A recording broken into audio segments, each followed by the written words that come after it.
Mientras caminaba entre los fuegos del infierno maravillado con los placeres de genios que parecen a ojos de ángeles, tormento y locura, recolecté algunos de sus proverbios. Cuando llegué a mi hogar en el abismo de los sentidos donde un acantilado se alza en el mundo presente, vi a un poderoso diablo envuelto en nubes negras, cerniéndose a un lado de las rocas, escribiendo con cincel ardiente esta sentencia hoy en día observada por el hombre en su mente. ¿Cómo puedes saber que en cada ave por cuyas alas los aires son barridos, no haya un mundo inmenso de placer tan cerca de tus 5 sentidos? Ajustarse cinturones de seguridad, apagar móviles y cualquier otro nexo con el presente. Estamos por inicializar Cineficción Radio Time Travelers.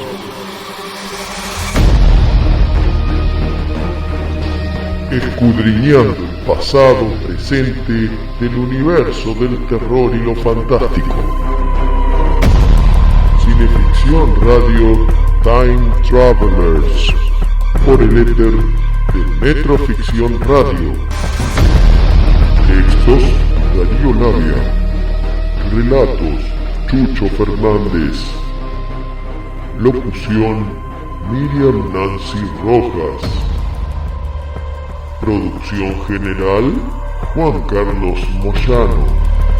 Respaldan Estudio Iacona, Registro de Marcas y Patentes.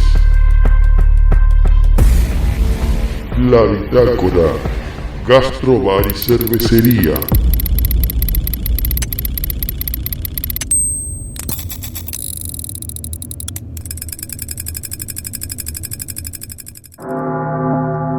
Tan concentrado estaba Frank en la resolución del enigma de la caja de Le Marchand que cuando comenzó a sonar la campana no la oyó.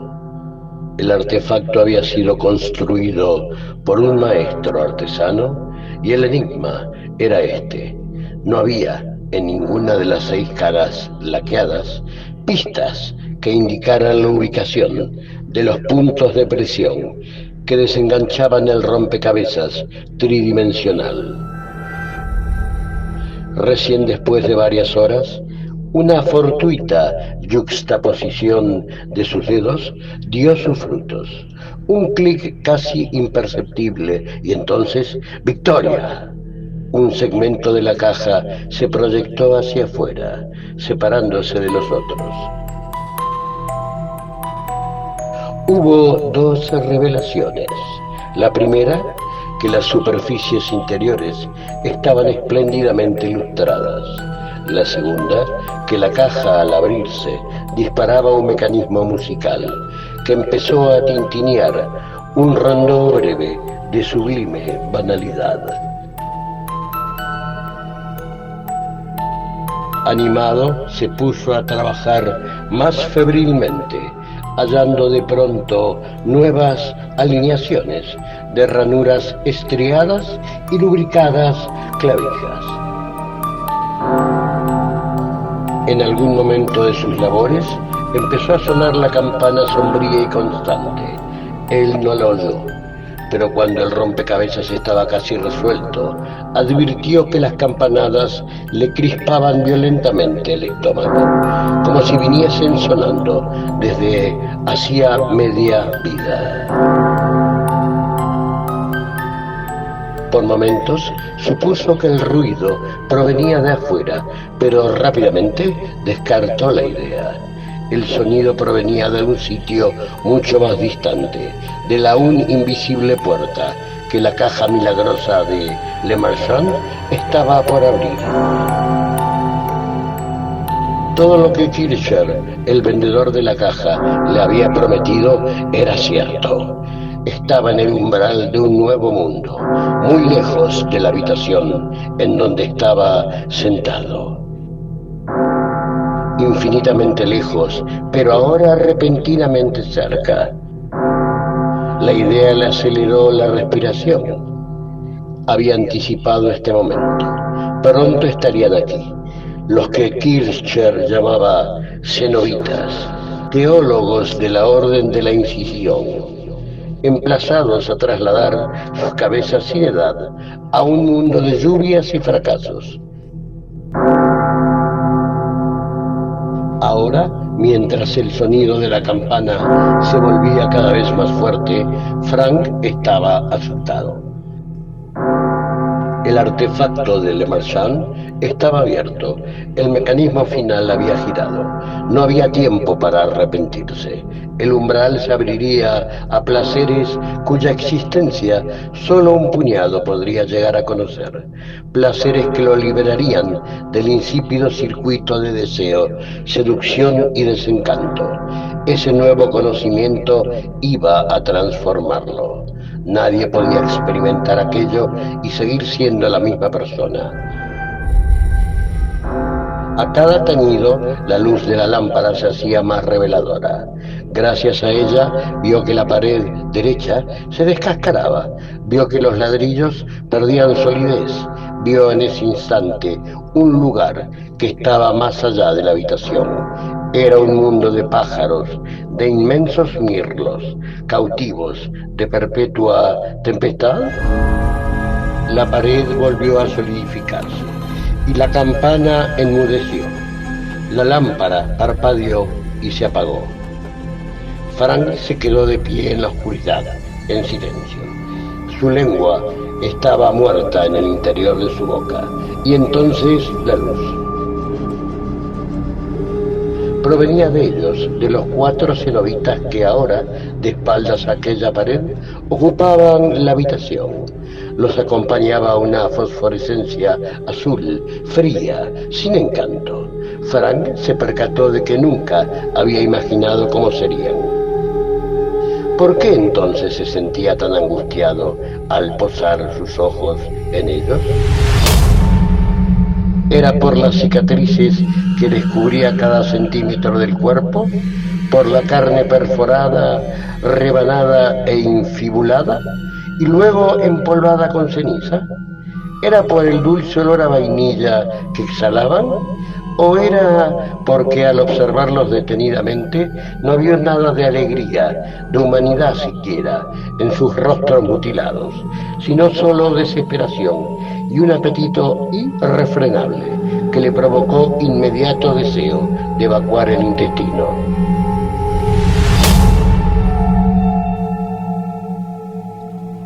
Recién era Chucho con un pasaje del primer capítulo de Hellraiser, El corazón condenado, de Clive Barker.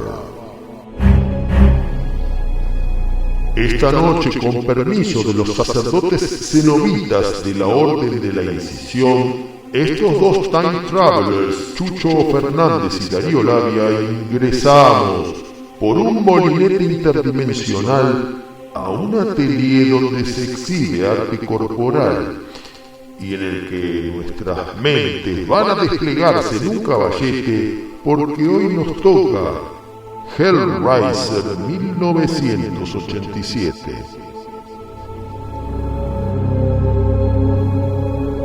Artistas invitados: Querel de Lash y Pablo Martínez Burquet.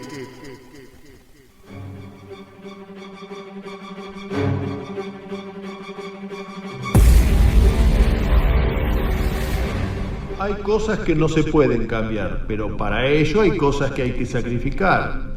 En la época de Hellraiser, los villanos dominantes del género eran como Michael Myers y Jason Voorhees. No decían palabra, o bien eran como Freddy Krueger, verborrágicos de sarcasmo a flor de piel. Durante la escritura del guión, los productores pretendieron que el cenobita líder siguiera algunas de estas dos líneas. Pero Clive Barker se puso firme con respecto al personaje. No haría chistes y tendría diálogos inteligentes y amenazadores. Claro, para ello tuvo que cambiar un detalle original. En la novela, el cenobita tenía una voz aguda y jadeante como la de una muchacha excitada. En la película, el cenobita tuvo una voz grave y de autoridad. Una pequeña batalla que ganó Clive Barker, no sin cierto sacrificio.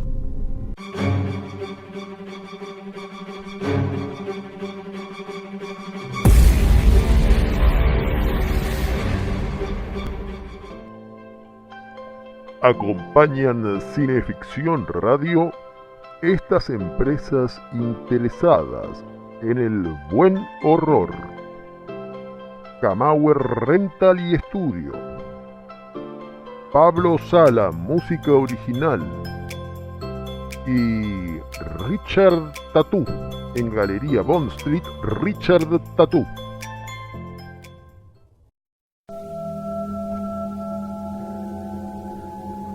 A diferencia de otras películas como Halloween, Martes 13, Pesadilla, que inspiraron docenas de estudios y volúmenes críticos, no hay muchos ensayos acerca de Hellraiser, pero lo que hay usualmente es su mención al pasar cuando se trata la temática de horror corporal, siempre con David Cronenberg como estrella que deslumbra a los estudiosos. Acerca del horror corporal y Hellraiser les vamos a compartir un pasaje escrito por el realizador de cine experimental y ensayista Wheeler Winston Dixon en su volumen A History of Horror, publicado en 2010 por la editorial de la Universidad Rutgers de New Jersey.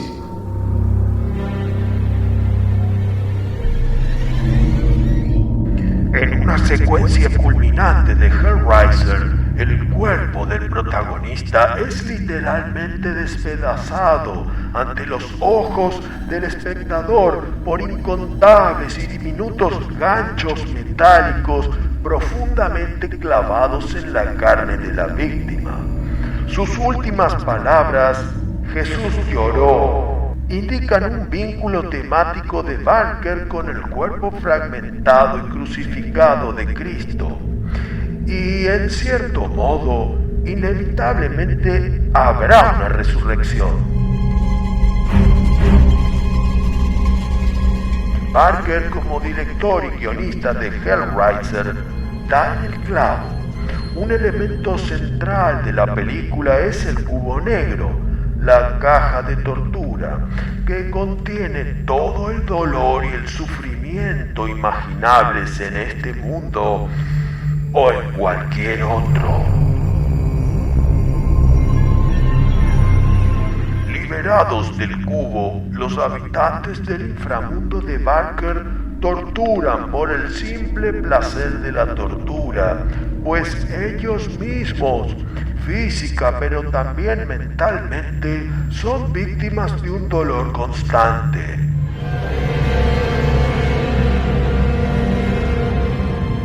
La caja negra de Barker representa los confines cerrados de la cámara de tortura.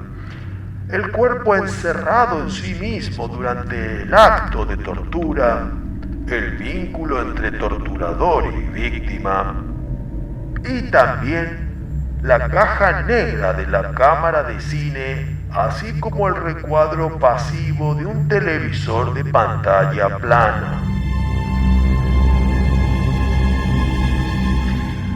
En numerosos pasajes de Hellraiser se nos presentan escenas en las que el cuerpo, incapaz de soportar más dolor, colapsa contra sí mismo, implosionando en una vorágine de sangre.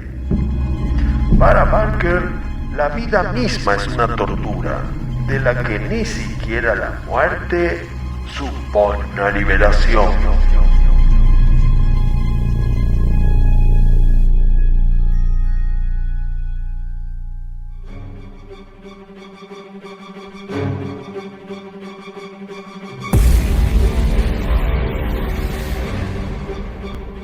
En el guión original de Hellraiser, Clive Barker incluyó una línea no presente en la novela: "Fuck you". Es lo que decía Frank, encarnado en Larry, a Kirsty antes de ser despedazado por los ganchos de los cenobitas. pero el actor Andrew Robinson convenció a Barker de cambiar estas dos palabras por Jesús lloró, que fue lo que finalmente se rodó. Jesus wept. Al momento de su doblaje para el mercado latinoamericano, al menos en el segundo de los 3 doblajes que se hicieron, los doblajistas parecieron haber juzgado temeraria esa cita religiosa y optaron por cambiar por completo el diálogo. Así que en vez de Jesús lloró, se escuchó: Kirsty, acércate un poco. No todos lo saben.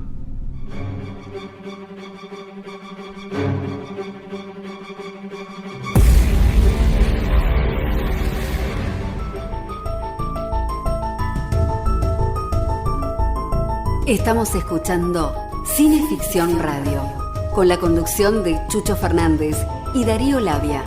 Espeluznantes historias de terror.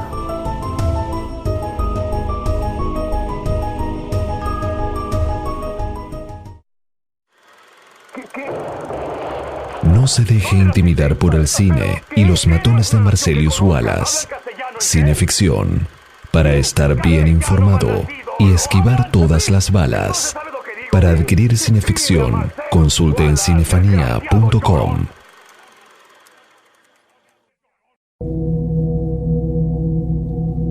He visto el futuro del terror y su nombre es Clive Barker. Esto dijo en su momento Stephen King. Lo dijo para ayudarle a Clive Barker a vender ejemplares.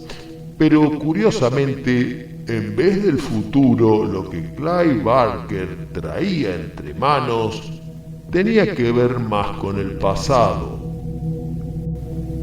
La profesora Brigitte Sherry llevó a cabo un censo sobre la opinión de espectadoras aficionadas a películas de terror en Gran Bretaña. Hellraiser de Clive Barker fue la película más votada entre mujeres de diverso rango etario a las que les agrada el género. ¿Por qué? En su explicación nos revela una enriquecedora lectura de la película. A continuación, extracto del ensayo Hogares rotos, carnes torturadas de Brigitte Sherry en la voz de Querelle Delage.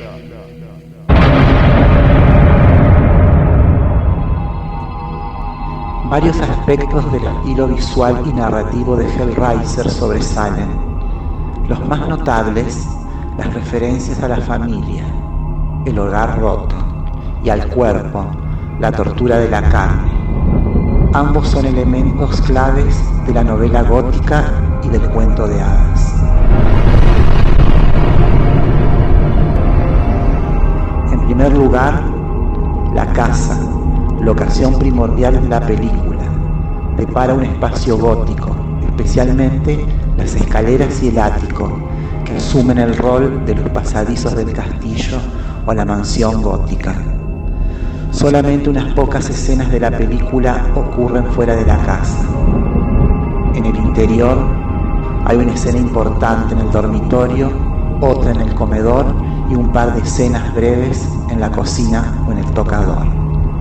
El resto de la acción transcurre mayormente en el ático, pasillos y en las escaleras, es decir, espacios de transición o habitaciones deshabitadas.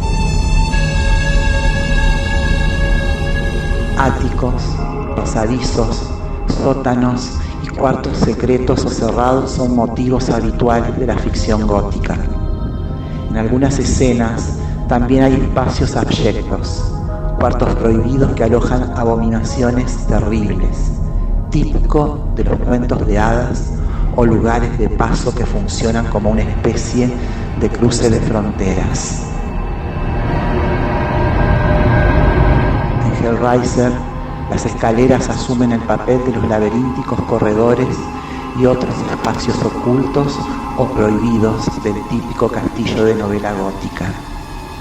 Espacios donde se oculta la loca, el monstruo o el villano y desde donde la joven heroína busca una salida o el origen de aquello que la amenaza.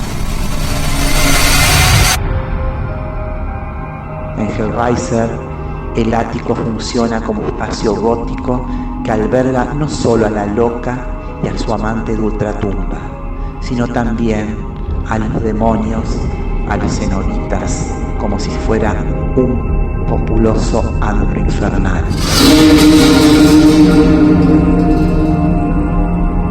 Claramente, estos espacios góticos en la casa suburbana de Hellraiser proporcionan un marco de horror doméstico, alojando a una familia rota que se desmorona a medida que la acción avanza.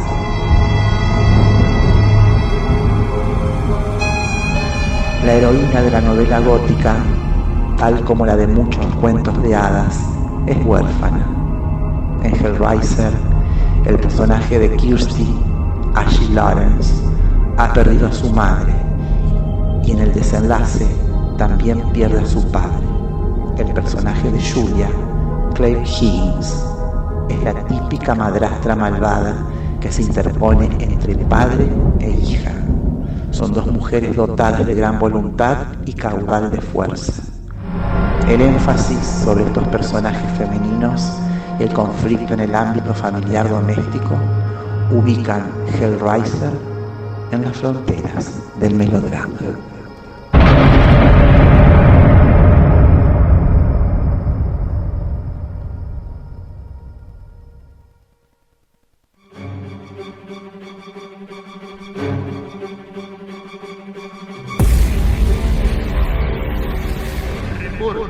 Time Traveler, Hellraiser en época estival. Hellraiser de Clive Barker se estrenó en Argentina el 16 de febrero de 1989 en 3 salas: el Ocean de la calle Lavalle, el Premier de Corrientes y el General Paz de Avenida Cabildo. Ninguno de estos cines sigue siendo hoy cine. Un año después de aquella fecha, en un lapso bastante veloz para los tiempos de la época, Hellraiser llegó al medio masivo de la televisión, conformando el paquete de películas de terror con que la aún estatal Canal 13 atrajo a los aficionados en el ciclo Videoclub 13, emitiéndose en estreno el miércoles 12 de enero de 1990. Por último, 2 años después, el ahora privado Canal 13 reprisó Hellraiser en la última y olvidada encarnación del ciclo Viaje a lo Inesperado, un sábado 11 de enero de 1992. 3 fechas estivales que habrán levantado temperaturas infernales.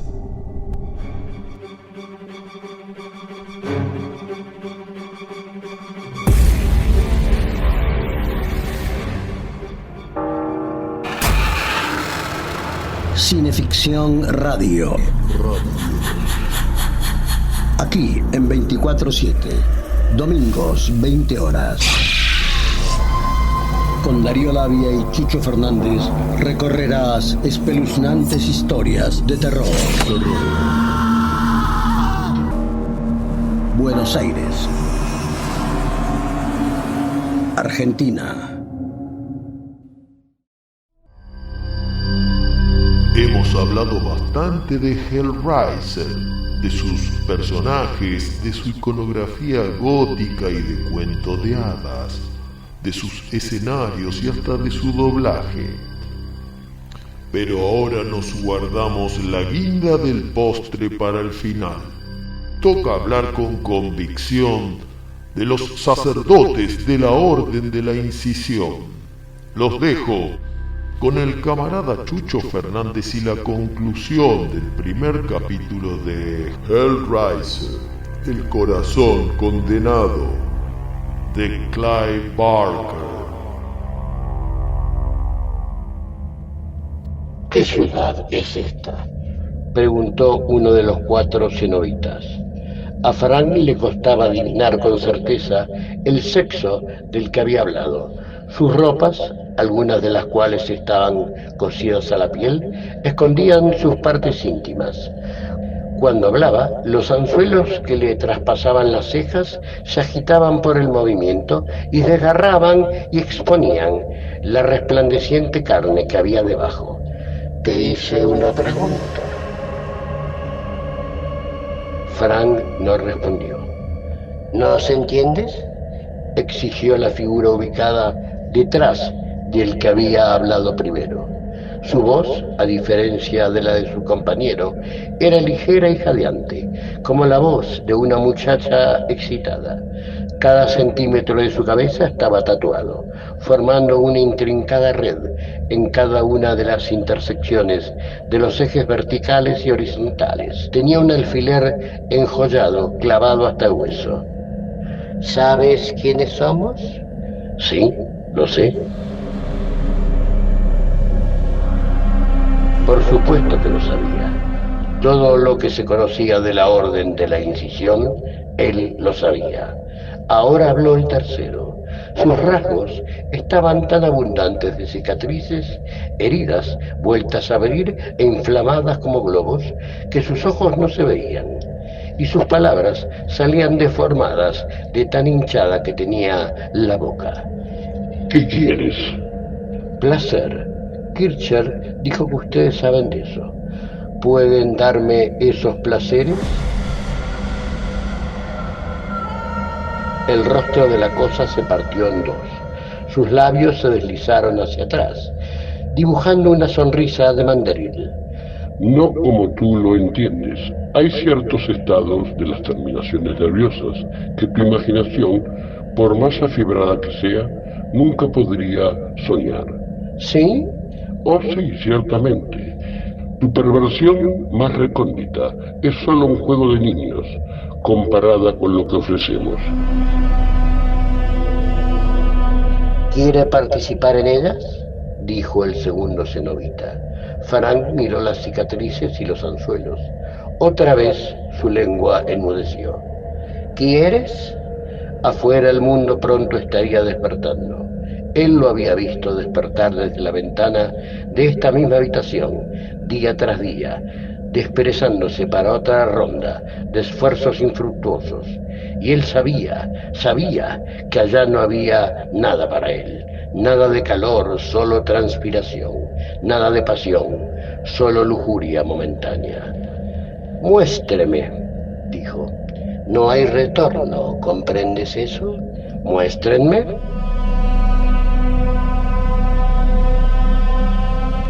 No necesitaron de más para levantar el telón. Frank oyó que la puerta se abría con un crujido. Dio media vuelta y vio que el mundo que estaba del otro lado del umbral había desaparecido, para ser reemplazado por una oscuridad pavorosa. Media docena de aromas colmaron su cabeza. Perfumes hasta ahora apenas perceptibles, de pronto lo abrumaron. El aroma residual de los capullos robados, el olor de la pintura del cielo raso y el de la savia de la madera que tenía a sus pies. Todos invadían su cabeza. Incluso podía oler la oscuridad al otro lado de la puerta y en ella los excrementos de 100.000 pájaros.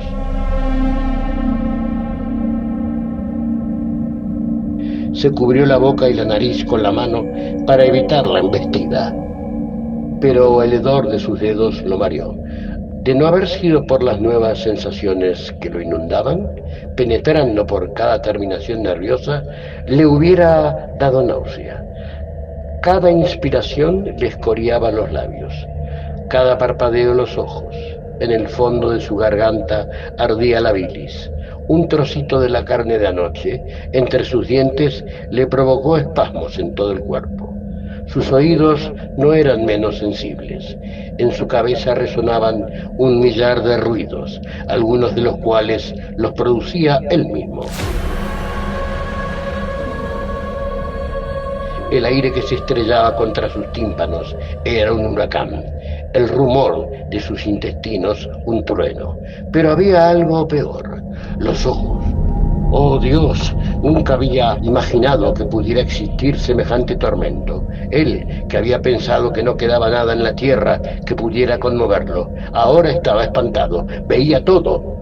El yeso del cielo raso era una cartografía sobrecogedora, la tela de su camisa una insoportable elaboración de hilos. En el rincón vio que un ácaro caminaba por la cabeza de una paloma muerta y que pestañeaba al verlo, advirtiendo que él también lo veía. Era demasiado.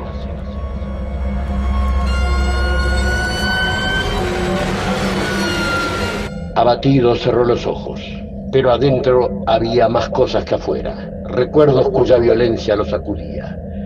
Se atragantó con la leche que mamaba de su madre, sintió que lo sofocaba en los brazos de su hermano, y más, muchísimo más, sensaciones de toda una vida grabadas en su córtex con perfecta caligrafía que lo despedazaban con su insistencia en ser recordadas. Se sentía a punto de explotar. El mundo afuera de su cabeza, a pesar de todos sus excesos ensordecedores, no podía ser tan opresivo como sus recuerdos. Así que trató de abrir los ojos, pero no querían despegarse. Estaban sellados, como cosidos con aguja e hilo. Pensó en las palabras de los cenobitas, los anzuelos, las cadenas. Lo habrían sometido a alguna cirugía, dejando encerrado en sí mismo para no poder dejar de ver el desfile de su propio pasado. Los placeres juveniles habían tenido el encanto de la novedad, pero a medida que avanzaban los años había necesitado de experiencias cada vez más fuertes, y ahí estaban de nuevo, más penetrantes aún, en el fondo de su cabeza. Sintió sabores innombrables en la lengua, amargo, dulce, ácido, salado. Sintió las especies, las heces y el cabello de su madre. Vio ciudades y cielos, partió el pan con hombres ahora muertos y el calor de su saliva le escaldó las mejillas. Y por supuesto, había mujeres. Siempre en medio del aturdimiento aparecían recuerdos de mujeres, asaltándolo con sus aromas, sus pieles, sus sabores. Su proximidad lo excitó, se abrió los pantalones y se acarició, más ansioso por librarse de esas criaturas que por sentir placer. Le flaquearon las rodillas y su cuerpo se derrumbó sobre el piso de madera. Sintió un espasmo de dolor, rodó hasta quedar de espaldas y gritó. Gritó y rogó que todo terminara, pero las sensaciones se intensificaron aún más. Parecía que todo esto nunca tendría fin, sino locura, ninguna esperanza, sino la pérdida de toda esperanza. Mientras tenía este último y desesperado pensamiento, el tormento acabó. De golpe todo desapareció. La vista, el sonido, el tacto, el gusto, el olor, abruptamente. Transcurrieron unos segundos. 2 latidos de su corazón, 3, 4. Al quinto latido abrió los ojos. La habitación estaba vacía. La puerta estaba cerrada. Se sentó con cautela. Sintió hormigas en las extremidades. Le dolía la cabeza, las muñecas y la vejiga. Y entonces percibió un movimiento en el lado opuesto del cuarto. Donde antes solo había espacio vacío, ahora había una figura. Era el cuarto cenobita, el que no había hablado ni mostrado su rostro. Pero no era él, sino ella. Tenía los labios ensangrentados y las piernas muy abiertas para dejar al descubierto un pubis escarificado.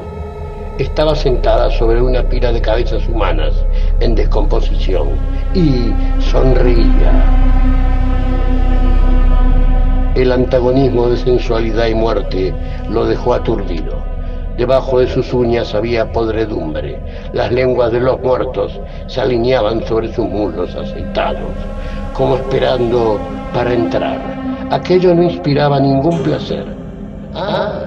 Así que terminaste de soñar, dijo la cenobita, estudiándolo mientras él, acostado en el piso de madera, jadeaba. La mujer se puso de pie. Las lenguas cayeron al suelo como una lluvia de babosas y le dijo: bien, ahora podemos comenzar.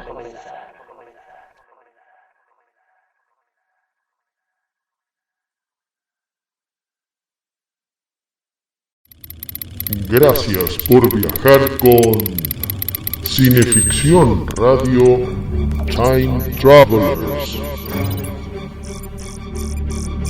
Textos Darío Labia. Relatos Chucho Fernández. Locución Miriam Nancy Rojas. Producción general Juan Carlos Moyano.